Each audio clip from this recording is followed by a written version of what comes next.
Welcome to BamBam-O-Rama. Welcome to BamBam-O-Rama. We got the schmeats. We got the Trouble schmeats. in the White House. Oh, yeah? I don't know. Probably. Joe Biden's lost again, isn't he? Yeah, he's gonna lose the election. Oh, I don't believe that at all. You think Joe Biden's gonna come back? I think, yeah, I've told you before. I think that DeSantis and Donald Trump are both going to try to become president. I think that's going to split the Republican vote because Donald Trump's not going to get the Republican nomination. DeSantis is, and Donald Trump's going to run as an independent unless he's under house arrest. Because if he is convicted of what he's being accused of, they're not going to send him to prison. I don't think. I think they'll house arrest him unless there's some kind of special prison for presidents or former presidents. Which we obviously know there's not because he would be the first one. It's called not convicted.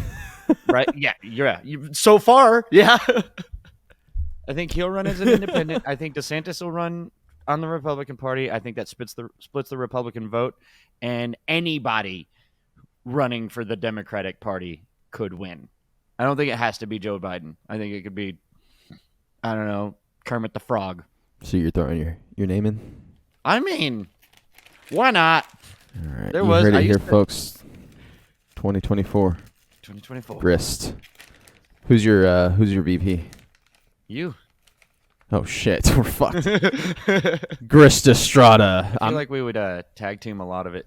Everyone would be That like, I means don't know the- which one's president. Huh? That means that I would get to go to like visit places for free. So I'm down, yeah. Absolutely. I mean, honestly, people have their feelings about George W. Bush. I think George W. Bush was an okay president. I think the worst thing that happened during him was the way he handled 9/11, but he also had to handle 9/11. You mean the way he made 9/11? Ooh.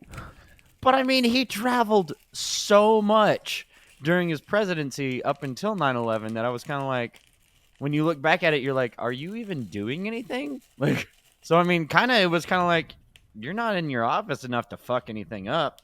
You're also not in your office enough to make anything better until 9/11 happened. I won't lie. If I was president, I would be 100% guilty of, is this guy doing anything or is he traveling all the time? Because I think deciding on whether or not someone did a great job as a president is really difficult to do. Because I understand that It's not like the Olympics, right? Right, yeah. And I mean, I think what a lot of people don't realize too is that, like, they want to judge the president off of the economy that the president has under them, and I'm like, most of the time their economic plan isn't affecting the economy of present. Right. It's Usually. whoever set you up for success Yeah. previously. And not necessarily directly previously, but Yeah, there's many different predecessors. factors. But it's just funny to me that people are like, "Yep, we had a good president because the economy was good when he was in office." And I was like, "That's not how the economy works." So that brings me into the question is like, do you really think that we have where people don't understand like the problems, or do you think that politicians are so desensitized to people bitching that they're just going to bitch no matter what? We're doing fine. When in reality, like, they're not doing fine right now. I think, honestly, I think it is a combination of the two. I think They've got a false sense of well-being because this is what they prepared for, especially like the younger ones, from our generation who just always told themselves it's just going to happen. People are just going to tell you your shit no matter what, which is true. I mean, you should still have some thick skin in that way, but you also have to have some base, right? Oh, yeah. So do you Totally think that our politicians just don't have that base, and that's what the problem is, and that's why they're not listening, that's why they don't change, that's why we're going to be why they're not seeing listening, shittier times sooner than later? Why they don't listen and why they don't change, I think, is a deep pocket problem. I think there's lobbyists that are swaying congressmen to vote certain ways based on what they are giving them, and I think that's a lot I'm not of the trying to put you on the spot, but with that, you kind of give in to only believing that it's like our politicians are corrupt, right? I mean, I'm not saying there's an old you have to believe one or the other with a general statement. That's not true. Anyone that thinks that is scary. Yeah. But what I'm saying is you're leaning more to that sensibility of thought that you really just think, now they're all fucking jerks and they're just going to be money, money, money. I think a majority of them are, and I think that's why things change. I think also that some people also just believe what other people say because It's easy. it's easy. Yeah. Like It's easier to believe your cousin that you trust on 9 out of 10 other things than to go do your own listening I or think reading or anything. or even just because, that's the way things have been too. Like a big thing that's been argued about a ton, and I can't remember if I've made it obvious on the podcast or not, but like the medical field, specifically insurance versus socialized medicine. I'm a big fan of socialized medicine, and I think that if we spend the proper time to set that up correctly in America, and probably do it kind of Canada style, where you can still get insurance if you want to, but you could use socialized medicine if you prefer that. And I think even most people in Canada who have insurance use one or the other based on what kind of care they're going to get in this situation. But I think there's a lot of politicians and, trickle down from those politicians that are just like, well, we've always used insurance, so we're just going to continue to use insurance and not do socialized medicine. Or even the thought of that's something other countries do, and we are America. But there is also the insurance companies talking to some of these politicians saying, we'll give you this to keep it the way it is. You know what I mean? I think it's a combination of all those things. I think it just depends on who it is. Maybe, right? Because, thinking like a salesperson, it just takes the right salesperson to make it work. You know what I mean? Yeah. So it's like, yeah, I could see what you're saying, but if the right salesperson, which, would be somebody that would already be involved in all the politics and stuff, they would be able to spin social medicine to their advantage. You know what I mean? Oh, absolutely. But I mean, kind of going back to, a little bit about that is like, if it's a money thing, because we do, let me kind of half restart that. We do have a socialized medicine in America with veterans. We do, the VA. And I won't lie. And it's kind of a proof point for a lot of people, if not everybody could use it as the example that America's never going to be able to do it, much less that some would use it, that it's a no, you're wrong type, argument. Yeah, a lot of people do, because the VA is ran very poorly. I don't have very many friends who are on the VA, but the 2 or 3 that I do have, every time they have to deal with them, it's a fucking mess. Because it's really interesting. Like, there's so many levels of American modern ways of living that is socialism, that people just kind of ignore in a way, and that's a big part of it. Not saying we're socialists by any means, but there are little pieces of us, that have. We do have social programs. You're right. It's kind of more like I do believe that there should be a different angle for medicine, especially for personally, I definitely agree. I can't afford to do anything, and I have been stuck in bed, a few mornings in a row lately. Of course, I would like to think that, medicine should be more available to more people who can't afford it. I worked my way to the very end with insurance, but now I can't afford insurance, and I couldn't keep that job because I physically couldn't keep going. And that would be cool. But then, like, I do know people from, like, the Netherlands and from Canada and stuff like that through gaming, albeit not in person. Still long-term relationships that, since then, I've lost some contacts, or since I've lost some contacts with, it's been a while. But throughout the years, they would always explain to me that it was a lot more like the VA than people want to realize or admit. Right. And even more so now with the advancements of social media, Instagram, and, of course, I'm just drawing loose information out here because I'm not trying to convince anyone one way or another. I'm trying to provoke this thought, right? Please go research for yourself if you think that I'm trying to change your mind, people. I guess what I'm coming back down into is instead of saying we should find some sort of social medicine, we should just say that we need to stop prioritizing quote-unquote jobs, quote-unquote professions, quote-unquote social classes. Oh, definitely.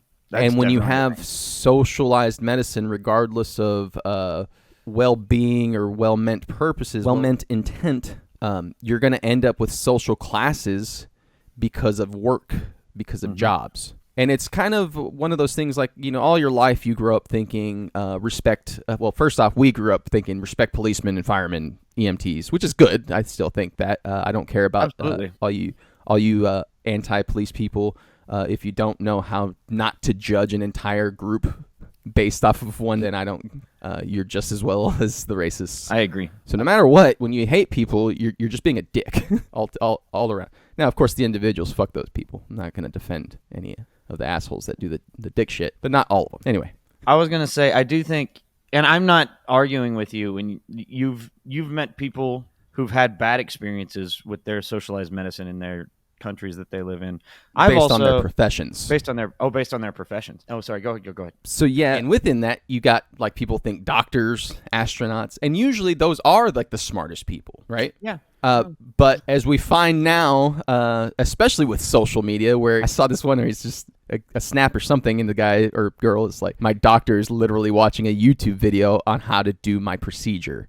And they pan over, and the doctor's like, they're not interested in looking at the video. They're just watching the video. And like, they're just like half awake, the doctor, and the person's filming it. And it blows my mind that it's not just that person. Okay, that's just one of few videos that I've seen. Several people are going through this. I'm not saying doctors aren't intelligent. I'm saying it's literally that. Anybody can get into education, however they get into education, whether they have money, whether they work money, whatever you want to say. Anybody can get educated if they put the work in. Okay? Not everyone should be esteemed that they are more than everyone just because they put all of this work in. Whether it's doctor, whether it's policeman, because just like people want to say, well, you chose to do something, those people chose to do that. The only reason that should be the level of rule is because when you say the statement, all men are created equal, it shouldn't be all men are created equal until they've worked more than you. Right. Because who quantifies that? Who adds that up? And by the way, most of the people that use that line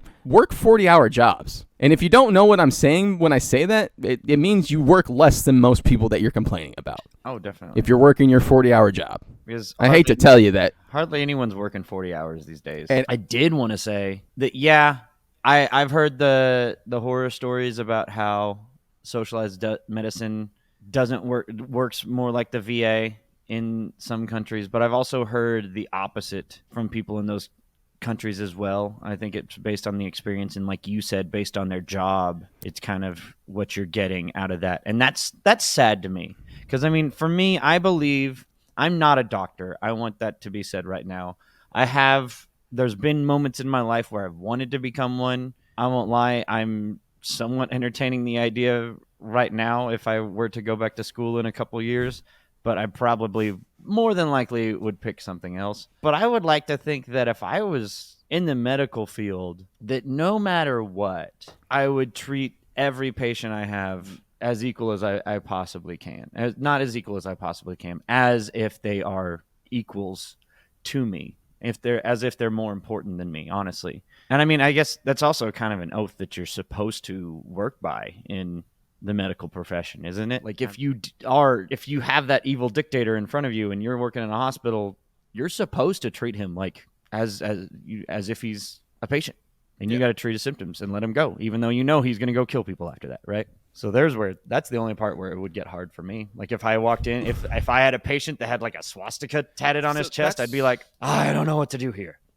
That's where like some of my inner questioning comes from. A lot of it is too, is like at that level, right? Mm-hmm. At what point does it become justice versus satisfaction of your own ego? Yeah. If you were to be playing with the life of a dictator like that, are you actually a vigilante justice serving person if you were to let them die or / kill them in one way, force the death to happen? Or are you just an egotistical, narcissistic person for thinking it's my job, I get to decide?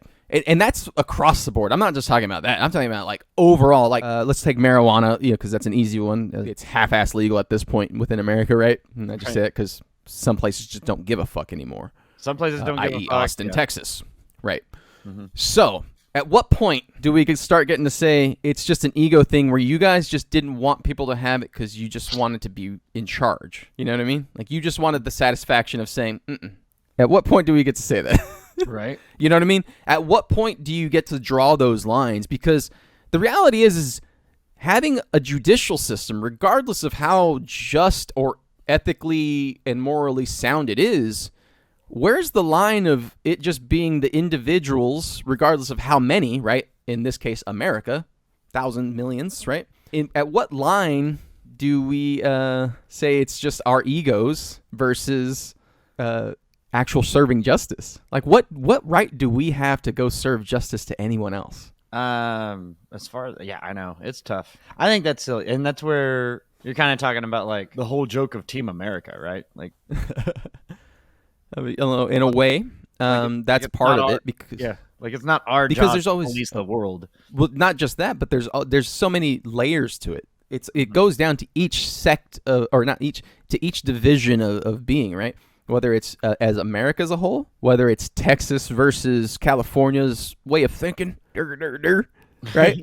Whether it's Permian high school's football team, like Hey, that's a good we start, but you know what I mean? Like it becomes quote unquote competition at that point, but there are still similarities within it, within those mindsets where it's like, why are people just not letting go of a lot of this? Because I hear a lot of it being preached and I try to live it, but then like I just get bombarded with other things, and I'm not, and that's why I say it like that, because I'm not pinpointing one thing or another. I'm not even complaining about it, one person. I'm not complaining that I get bombarded. I'm saying this is a fun thought. Because, I mean, obviously that's what makes people different, right? Is that we're all different on so many levels within so many levels, and that's what's fun about the world. It's also what's annoying about the world. Sometimes, yeah. Yeah. But, no, we all wake up every day telling ourselves that I guess that tomorrow's going to be better, that whatever problem it is that we are focused on, whether it be, a conversation about healthcare, whether it be a single mom, trying to, pack some lunch, we all, you're saying tomorrow's going to be a little bit better. I can keep making it to that. We're living paycheck to paycheck on emotion and feeling. On the background, we have these, I will just say higher ups, right? These government entities, these people in power that are like, it's fine. Everything's fine. And for them it is. I don't know how many degrees of separation, but for them and theirs it is, whether it's them, but that's like way less than the whole world. Every job I've been in, it's always the person who actually puts in those extra hours, who's actually working 50 hours a week.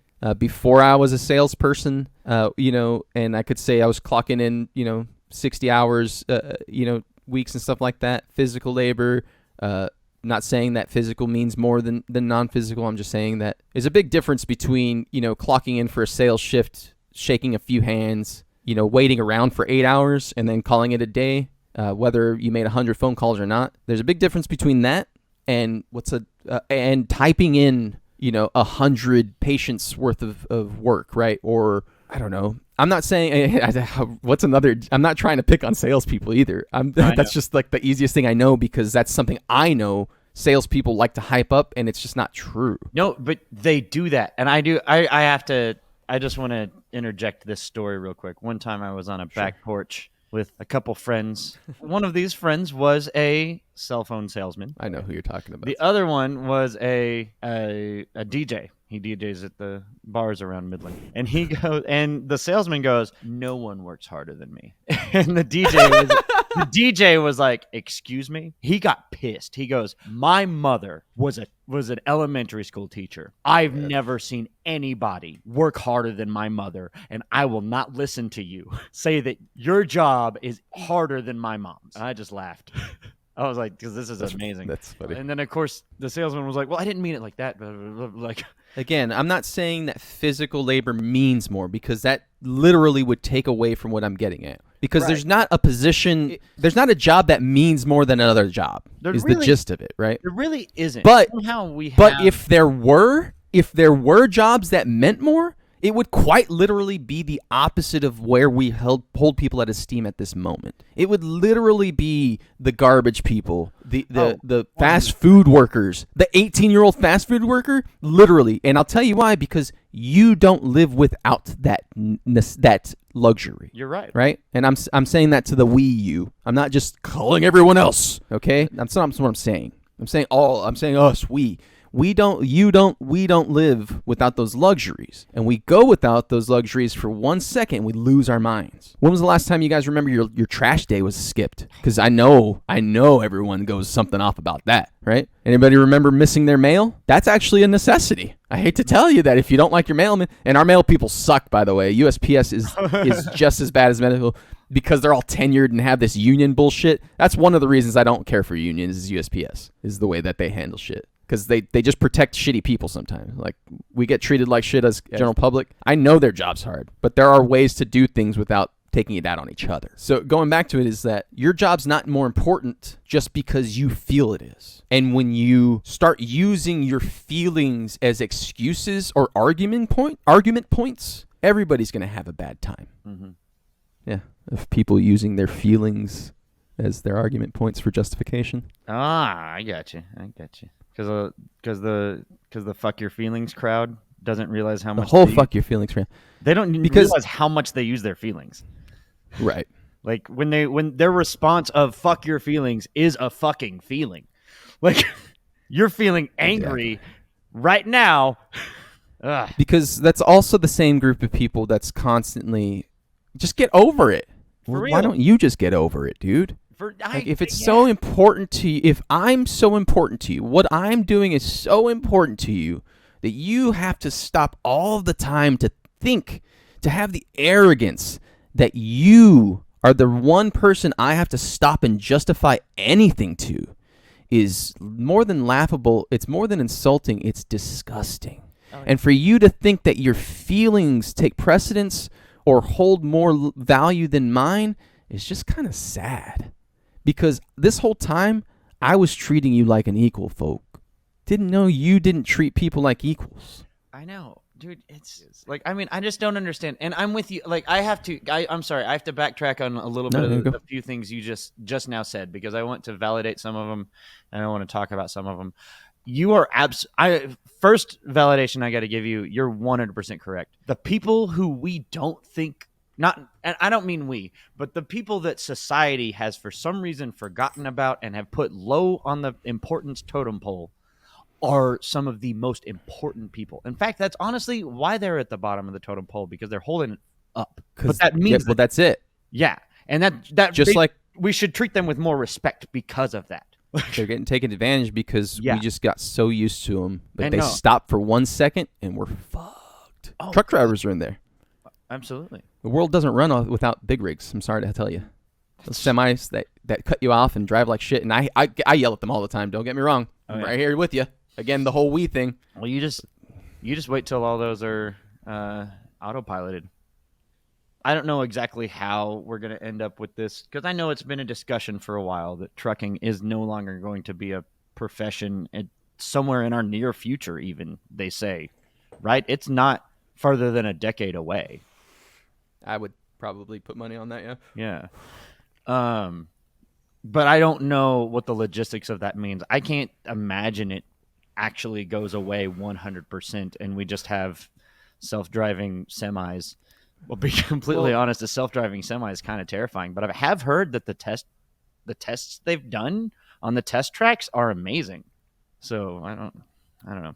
But I mean, regardless, we're treating people like shit who make the country run, and I think that's one of the biggest fucking problems. The foundation is respect, right? Mm-hmm. All men are created equal. Therefore, you should assume equality before anything. Ding dongs. That doesn't mean, well, they're not created equal until they're 25. Right. I just want to put some words out there that you guys can understand, because you guys keep trying to use these words. So I'm using them with you. There is one problem, I will say, Go ahead. With the statement of we were all created equal. And it was the mindset of the men who wrote them. Because they, honestly, Adrian, they didn't write that for you. I know. They wrote that for white men. White men, Yeah. too. They didn't write it for white women. I know, but here's the thing about that. Is just like any salesman, I'm going to tell you what they wrote. Yeah. All men are created equal. So regardless, right. Yeah. So regardless of how they intended it to be, those dumbasses wrote it for all of us. Yeah. And us Mexicans are going to use that shit. You know what I mean? And that's what I'm going to tell anybody that, because you're right. Let's just say you're not right. Okay. Let's just say you're a conspiracy theorist and those are lies, Jack. Ooh. That's wrong. I'm trying to tear down America. Because then even if that's the case, then all men are created equal. For the record, I would like to go on record that I do think we are all equal. I was just posing that. You want to go on record saying that? That I do. I mean, because of the point or not the point, but what I just said about the men who wrote those words. I'm just making sure because I got to go erase some smear campaign I have written up. Oh! But no, and I really appreciate you bringing up the Starbucks worker because that was one time me. And the weirdest thing about when I worked at Starbucks was like there were people who would come through that drive-through or people who would walk in and they were like, "You are the most important person in the world because you give me coffee." And then there were people in there that were like, "I don't give a fuck about you. All you do is give me hot flavored water. And you're a nuisance to me." I do want to also say though that it kind of reminds me to cover the bases, right?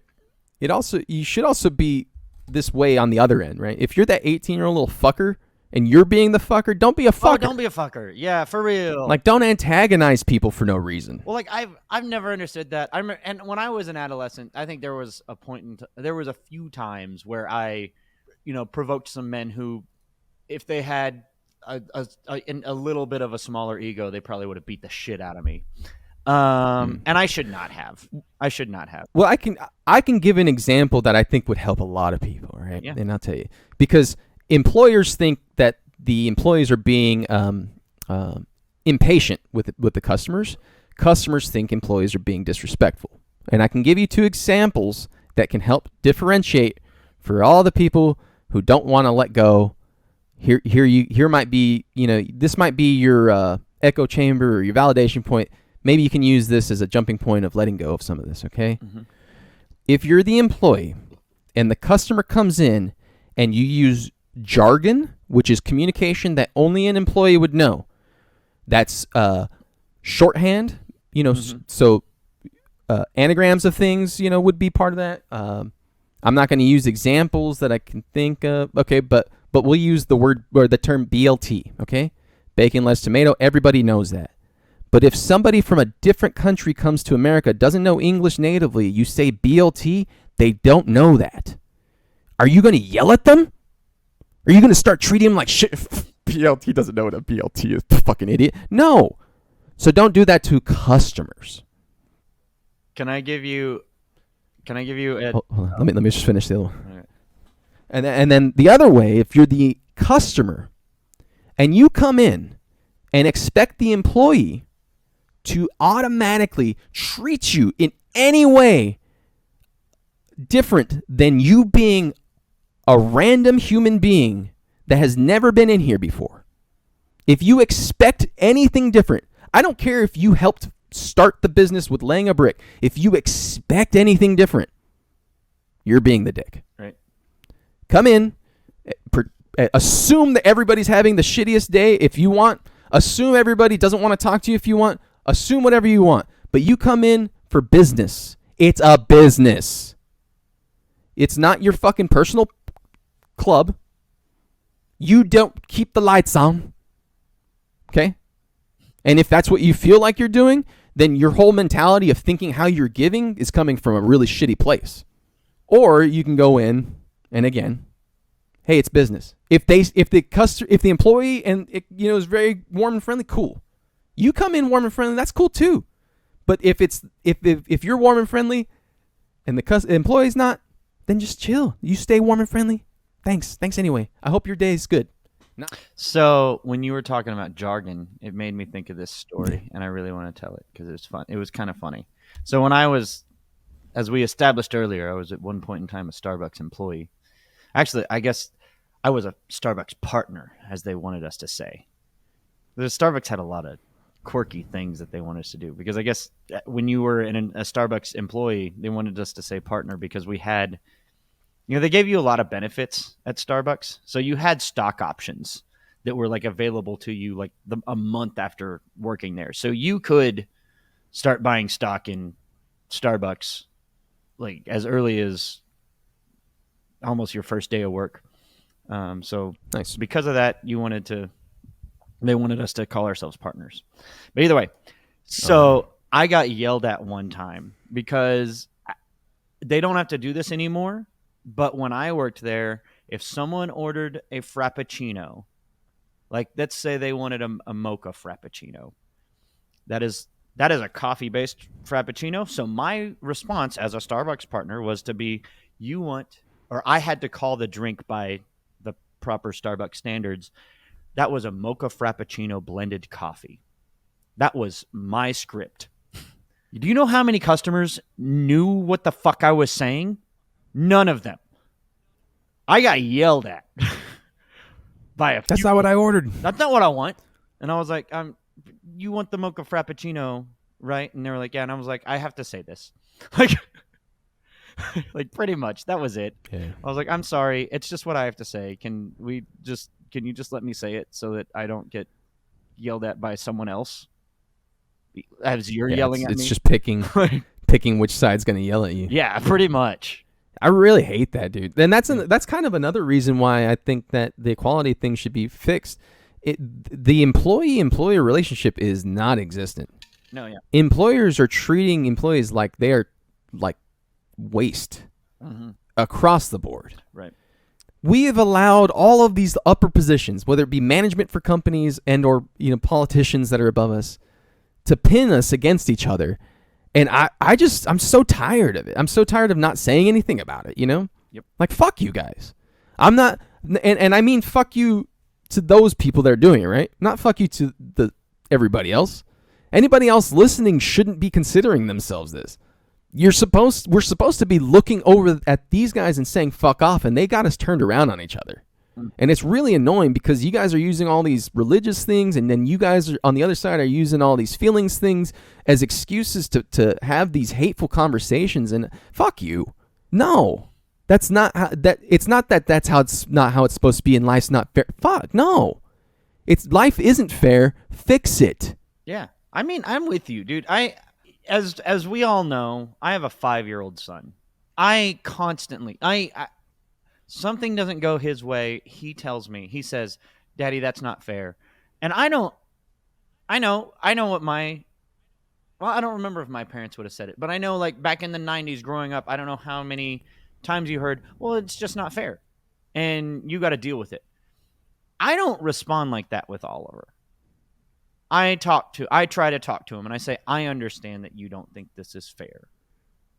And I try to have a conversation with him on why he's not getting what he wants at this point in time, whether it is based on his behavior or the fact that it's already 9:30 and we don't have time to go get a Happy Meal. Like, whatever it is. Yeah. Because, I mean, honestly, when you're 5'2", nothing's fair, right? Which, honestly, a lot of the people that Adrian is talking about today, you're not 5 anymore. Quit bitching about shit that's not fair.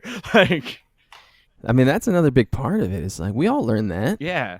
We as a society should really start making steps on understanding what fairness is and working towards fairness. I mean, utopia. I love the utopia example. And that's it, right? Because to get here. Yeah.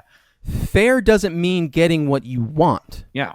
And you're that's kind of the troublesome word is that utopia, right? Utopia doesn't mean the same thing for everyone. Right. You're right. So fair doesn't mean utopia for you.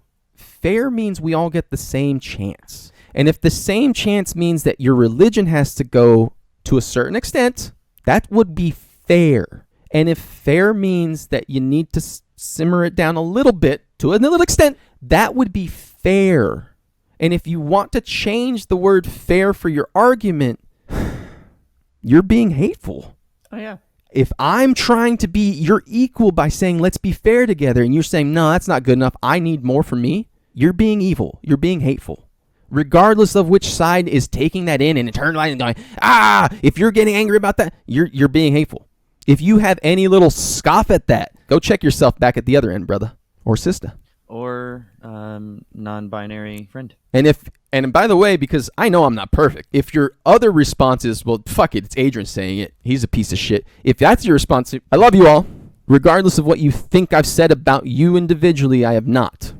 I am talking about the greater lack of appreciation for actual life and lack of appreciation for actual communication. For those things to be restored, it really does have to do with a reformation of where we are. And we can do that in a very peaceful, very normal way. But we do need to start really, really having conversations about re-electing some of these people. Yeah. In the due legal way. Everything legal. But it really needs to be a bigger conversation, not just where you say, well, maybe one or two. Right. I'm talking about you need to start saying just Republican, just left, Democratic. You need to start saying, I need to separate from these parties. Right. They are the reason America is suffering. We all need to wake up because life isn't fair. We need to fix it. And to fix it is actually not each other. We're not here to fix each other. To fix it, we need to get rid of what the problem is. And the problem is the people leading us all into this pit. Yep, I agree. It's really time for a change. And I think most everyone I think can agree on what you said about how it's time to start electing new people and stop re-electing the same people. I think most people recognize that is a problem, that term limits not existing in Congress is also a problem, but no one is voting or doing anything based on that idea. And it is time to... Or so they're saying, right? So it's time to start manning up to what you're saying.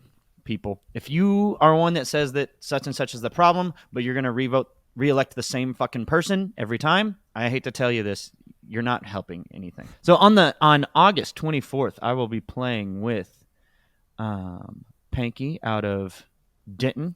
We will both be playing in Odessa, Texas. I will make more announcements about that as it gets closer to the day and as I learn more information. I believe we are playing at Bar 10 in Odessa, Texas. So if you are in the West Texas area, please come check out our show, me and Panky.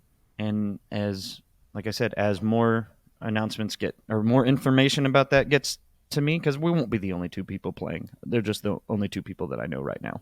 Louie and the Liars also announced this week that they are going to be releasing a music video about middle of next month. So be checking that out. Make sure you're following them on Instagram, as well as Jackson's Lost Cause and BamBam-O-Rama. Love you guys. Love y'all.